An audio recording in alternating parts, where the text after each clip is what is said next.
I'm a 30-year-old male, and Emma is a 28-year-old female.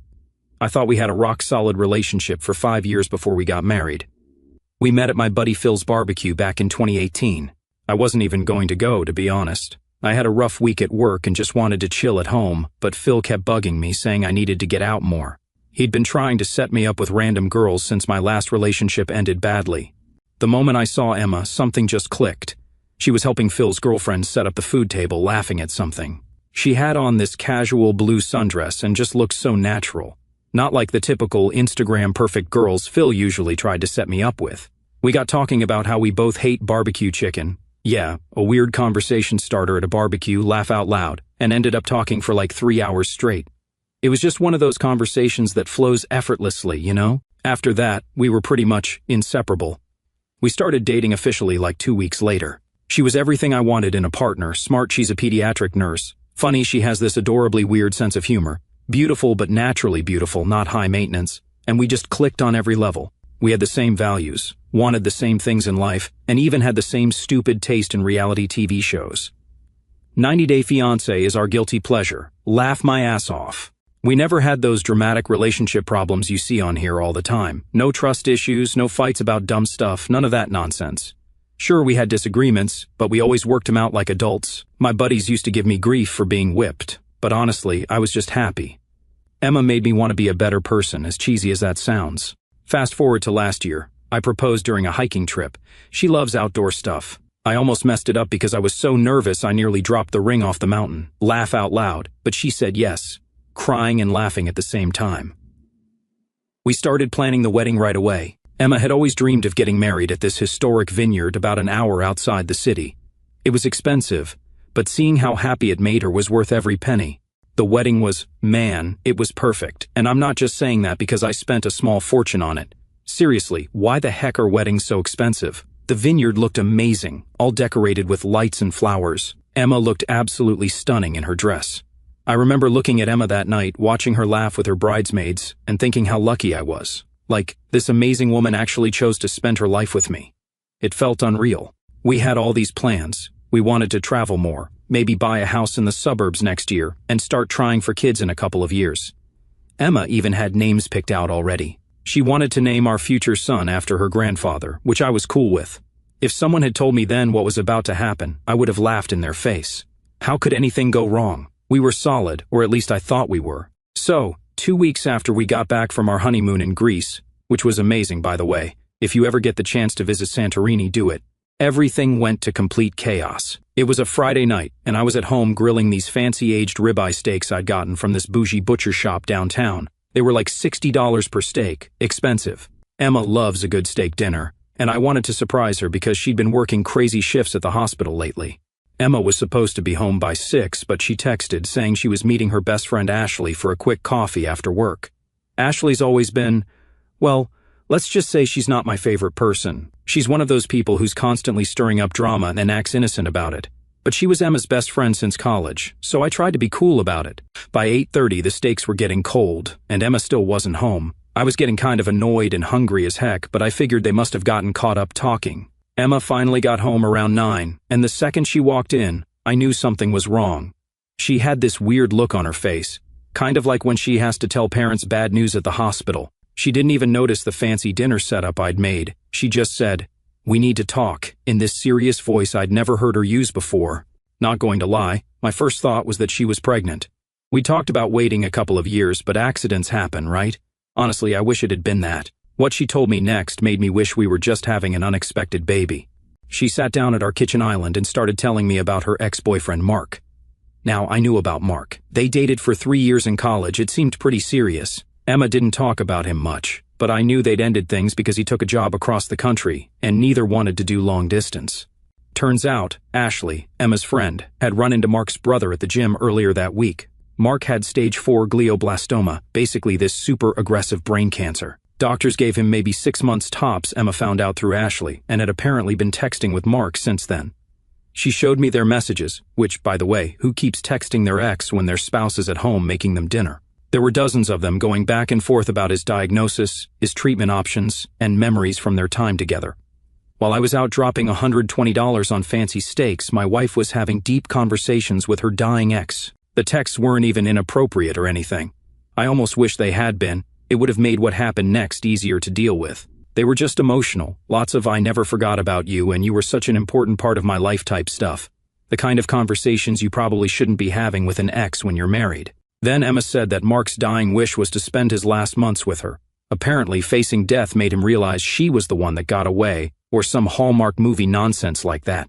And Emma, this still hurts to type, Emma told me she felt like she had to do this, like it was some kind of test from the universe or something. The worst part? Ashley had been encouraging this whole thing. She told Emma it was fate that she found out about Mark's cancer, that Emma would regret it forever if she didn't go to him in his time of need, that sometimes life gives us second chances for a reason. Yeah, real helpful, Ashley. Great advice for a newlywed. I just sat there in shock, staring at our fancy dinner getting cold, while my wife of 3 months told me about how she needed to go be with her dying ex. The same wife who'd been planning our future together just weeks ago, who still had a suitcase in our bedroom that wasn't fully unpacked from our honeymoon.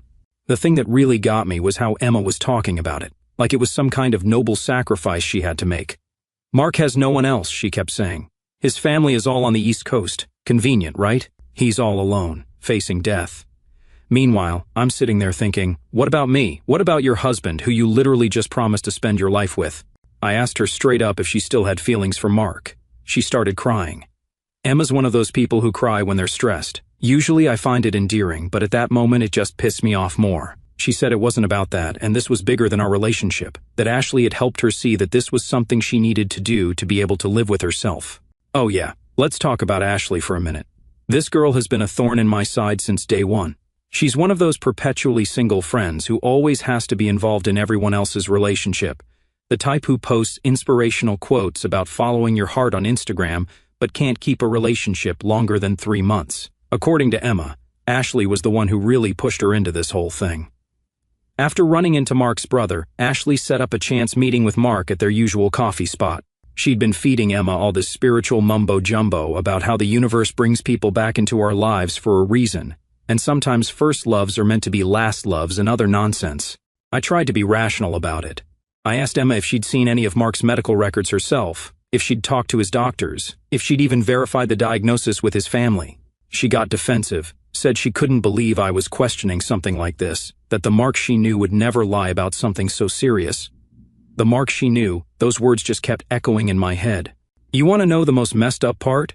She actually expected me to be understanding about this, like I should just be cool with my wife leaving me to go play nurse for her ex-boyfriend. She even suggested we could take a break while she helped Mark through his final journey. Her exact words, I kid you not. I lost it at that point.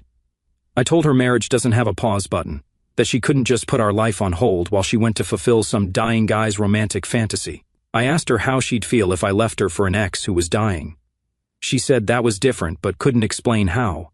The conversation went in circles for hours. Emma kept talking about karma and doing the right thing. I kept trying to make her see how insane this whole situation was. At one point she actually said, "If you really love me, you'll understand why I need to do this." Classic manipulation, right there. Finally, around 2 in the morning, I'd had enough. I told her she needed to make a choice right then and there. If she walked out that door to be with Mark, we were done. No breaks, no temporary separation, no coming back when she was finished playing Florence Nightingale. Done. She looked at me like I was the one being unreasonable, started talking about how life isn't black and white and sometimes we have to make hard choices. I cut her off and said, "Actually, this choice is pretty black and white. Either you're my wife or you're not." The way she looked at me then, man, I'll never forget it. This mixture of disappointment and resignation, like I was the one failing some kind of test. She said she needed time to think, grabbed her purse, and left to stay at Ashley's. The sound of the door closing behind her was like a gunshot. I didn't sleep at all that night, just sat in our kitchen, staring at those stupid expensive steaks, wondering how my life had turned into this ridiculous drama. I kept checking my phone, thinking maybe she'd come to her senses. Then things moved pretty fast. Emma stayed at Ashley's for a few days, barely responding to my texts. Meanwhile, I was going through hell. I couldn't eat, couldn't sleep, just kept replaying everything in my head, trying to figure out where I went wrong. My buddy Phil, the one who hosted the barbecue where we met, came over with pizza when I told him what was happening. He couldn't believe it either. We'd all hung out together so many times, double dated, gone on group vacations. Emma had always seemed so normal, like not the type to pull this kind of stunt at all. Then, about a week after she left, I got this long text from Emma, saying she'd done a lot of thinking and decided she had to follow her heart. Gag. She was moving in with Mark to help him through his final months. She actually wrote that she hoped I could find it in my heart to understand, and maybe we could revisit our relationship after Mark passed, like I was just going to sit around waiting to be her backup plan. The next day, I got an email from her lawyer. Email, not even a phone call. She wanted a divorce and was hoping we could handle this amicably. I'll never forget sitting at my desk at work, staring at that email, feeling like I'd been punched in the gut. I had to tell my boss I was sick and went home. Some of our friends actually took her side, said I was being heartless and unsupportive. Like, what? My friend Rachel, who I thought was my friend first, actually told me I should be proud of Emma for being so selfless. Proud that my wife was leaving me for her ex? What kind of messed up logic is that? I remember this one dinner with our couple friends. They tried to convince me to see it from Emma's perspective, said, "How would you feel if you knew you could give someone comfort in their final months but chose not to?" I straight up asked them if either of them would leave their spouse for a dying ex. They got real quiet after that. The worst part was everyone treating me like I was some kind of jerk for not being okay with this, like I was the bad guy for expecting my wife to actually honor our marriage vows. Even Emma's sister, Lisa, who'd always been cool with me, started posting these vague Facebook statuses about how true love means supporting each other's difficult choices, or some nonsense like that. When Emma's lawyer sent over the divorce papers, I got my own lawyer, a real shark of an attorney my brother recommended. I wasn't about to get screwed over twice. Emma apparently expected me to move out of our house, which I'd paid 70% of the down payment for, by the way. I told her she could buy me out if she wanted to, but I wasn't going anywhere. She seemed shocked that I wasn't just rolling over and giving her what she wanted.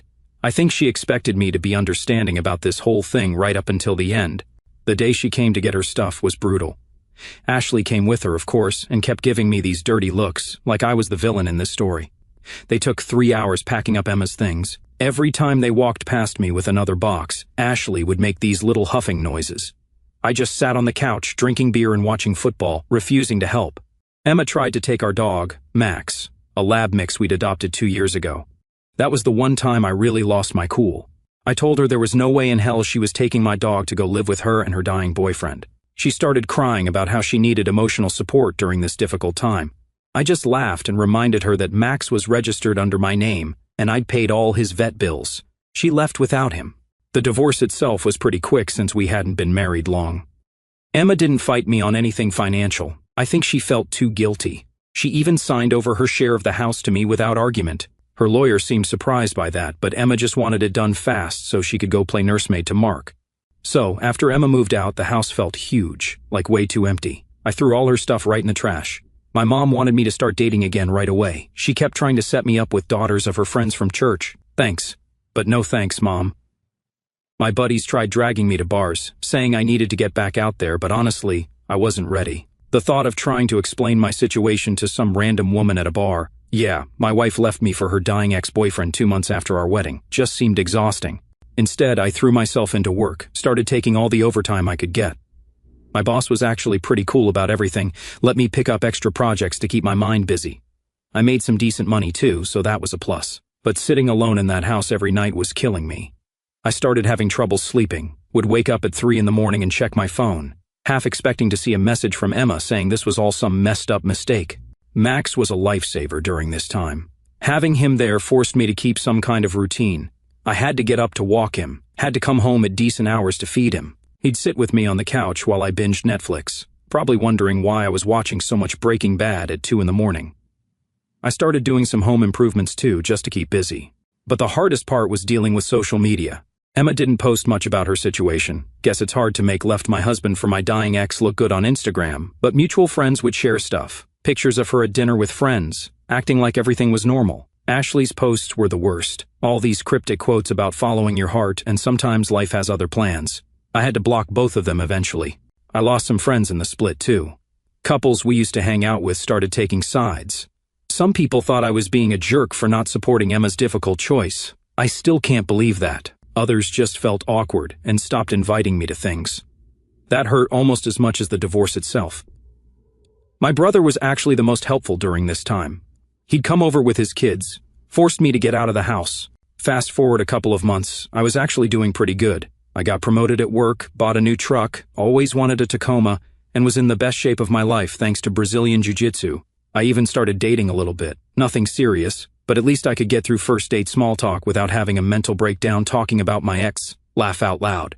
Then, one random Tuesday afternoon, my phone starts blowing up, like notifications going crazy. At first, I thought it was a work emergency or something. Nope, Emma's number. I hadn't heard from her in over 3 months at this point. She's calling, texting, leaving voicemails. I ignored it at first because what the heck does she want after all this time? But then I get a text from Lisa, Emma's sister. Now Lisa and I stayed kind of friendly after everything. She actually apologized to me a couple of months after the divorce, said she couldn't believe how Emma handled everything. So, when she texts, saying I really need to hear what Emma has to say, I figure something serious must be up. I finally answer one of Emma's calls on my lunch break. She's hysterical, like I can barely understand what she's saying through the crying. At first I thought maybe Mark had finally died. Yeah, I'm a jerk, whatever. But nah, this is so much better. Turns out, Mark never had cancer. Never had any kind of cancer. The whole thing was a lie. This dude faked an entire terminal illness because he saw our wedding photos on Instagram and decided he wanted Emma back. Let that sink in for a minute. He had faked everything. The medical reports, his buddy worked at a hospital and helped him forge them. The remote work during his treatment, just an excuse to avoid being seen around town looking perfectly healthy. The whole thing was an elaborate scam to get Emma back. You want to know how Emma found out? Mark's sister ran into her at Whole Foods, started chatting, catching up. Emma mentioned something about Mark's treatment, and the sister has no idea what she's talking about. Turns out the whole family thought Mark and Emma had just gotten back together normally. He never told any of them about faking cancer. Emma confronts Mark about it that night. This jerk just laughs, says, "Yeah, I made it all up, but it worked, didn't it?" Oh, and the best part? He's been dating his coworker Jessica for the past 6 months already, had plans to move to California with her for a new job. He literally looked Emma in the face and said, "I needed you back then, but I'm in a better place now. People change. You should move on too." Laugh my ass off. I sat there in my truck, listening to all this, and you know what the craziest part was? I started laughing, like full-on belly laughing, the kind where you can't breathe. The whole thing was just so absurd. This guy managed to blow up a marriage with the most insane lie I've ever heard and then just moved on like it was nothing. Emma kept saying how sorry she was, how she couldn't believe she fell for it, how she'd ruined everything for nothing. She was crying about how she'd thrown away our marriage for a lie, that she'd never forgive herself, that she'd been so stupid. You know what I said? Yep, that's it. Then I hung up. My phone kept blowing up for hours after that. Emma sent me this novel-length text about how this was a sign that we were meant to work things out, that maybe this was the universe's way of bringing us back together. She's still on that spiritual nonsense, I guess. I didn't respond to any of it, just drove to the gym, did some rolling, went home and cracked open a beer with Max. Felt weirdly calm about the whole thing. The next day, it really hit the fan. Turns out Emma went nuclear and posted the whole story on Facebook, tagged Mark, his new girlfriend, everyone. It was like watching a train wreck in real time. The comment section was wild. Mark's girlfriend, Jessica, found out about everything through the Facebook post, dumped him immediately. His company found out he'd been lying about needing medical leave and fired him. His family was horrified. This dude literally destroyed his entire life just to get back at his ex. The karma was so perfect, it almost felt scripted. But after the whole Facebook nuclear explosion, Emma went into full desperation mode. She started showing up at my work with coffee. She remembered my order. Cool, I guess. Sending emails to my work account. Even tried to get my mom to talk to me. Mom shut that down real quick. She never forgave Emma for what she did. After like a week of this, I finally agreed to meet her. Not because I wanted to reconcile or any of that nonsense, but honestly just to get her to stop harassing me and my family. I told her to meet me at this coffee shop downtown, picked it because I knew it would be busy, and she couldn't make a scene. The moment she walked in, I knew this was going to be rough. She looked rough, like she hadn't slept in days, wearing one of my old hoodies that she must have kept after moving out. What the heck? She started crying the second she saw me. You guys want to know the first thing she said to me? "You look good." Been working out? Like, my response, yeah, turns out getting abandoned by your wife is great motivation for the gym. She didn't appreciate that, but whatever. Then she launched into this whole rehearsed speech about how sorry she was, how she'd never forgive herself, how leaving me was the biggest mistake of her life. She said she thinks about me every day, still keeps pictures of us on her phone, blah blah blah. The whole time she's talking, I'm just sitting there thinking about how I need to pick up dog food on the way home. But here's the part that really got me. She tried to spin this whole thing as proof of how loyal she could be. She said Mark's lie proved she was willing to sacrifice everything for someone she cared about. I almost spit out my coffee. I asked her straight up, If you're so loyal, why didn't you show that loyalty to your husband? Why didn't you at least verify Mark's story, check his medical records, talk to his doctors? She got all defensive, said she couldn't believe I was still questioning her intentions after everything. Then she said that maybe this was all meant to be, that Mark's lie was the universe's way of showing us how strong our love was, that we could start fresh now, stronger for having gone through this test. I lost it at that point. I told her our marriage wasn't some cosmic test run, that real love doesn't mean abandoning your spouse for your ex, that loyalty isn't something you only show to people who are dying. She tried to grab my hand across the table, bold move. I pulled back and said, "You know what the worst part is? If Mark had actually been dying, you'd still be with him right now. You're only here because he turned out to be a liar. I'm still your backup plan." That hit her hard. She started doing that thing where she cries but tries to hide it by looking at the ceiling. She always did that during sad movies too. She said I was being cruel. I told her cruel was leaving your husband of 3 months for your ex without even questioning his story. Then she pulled out the big guns, started talking about how we could go to couples counseling, how she'd spend the rest of her life making it up to me, how she'd prove she could be trusted again. She said she still had her wedding ring and wore it sometimes. Weird flex, but okay. You know what I did? I laughed, not like a mean laugh, just couldn't help it. The whole situation was so absurd. 2 years ago, this woman destroyed me, and now she's sitting here thinking couples counseling could fix it. I told her she needed individual therapy way more than couples counseling, that she needed to figure out why she was so willing to throw away a marriage for someone who turned out to be a pathological liar, that she needed to work on herself before trying to be with anyone. The conversation ended with her asking if there was any chance for us in the future. I said, "Emma, the guy you married died the day you chose Mark. I'm someone else now." Then I got up and left. I got a text from her an hour later, saying she'd wait for me and prove herself somehow. I left that on read, went home, hugged my dog, and ordered a pizza. So, it's been about 4 months since the whole Mark faking cancer show blew up.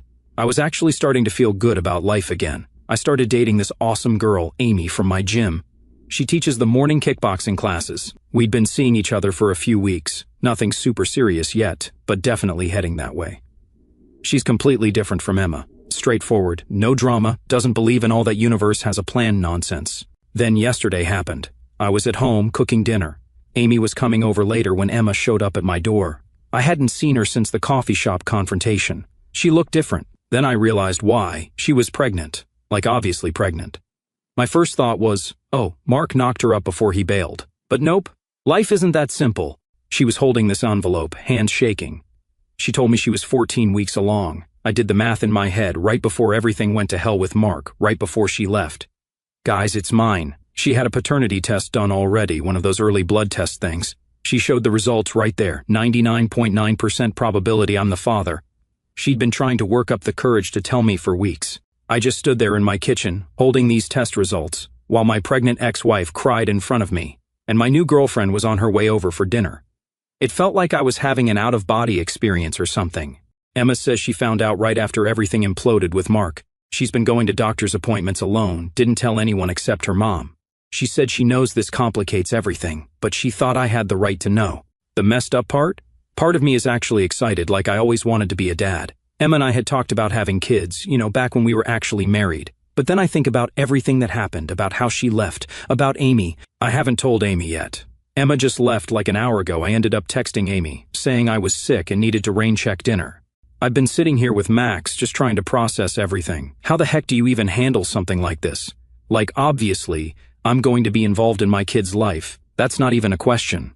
But co-parenting with someone who abandoned you for their fake dying ex, that's going to be interesting. Plus, there's Amy.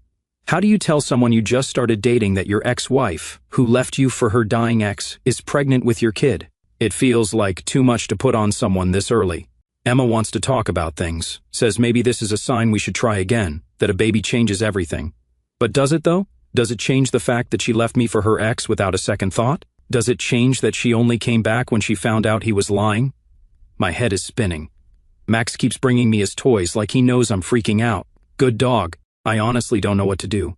Part of me wants to be excited about becoming a dad.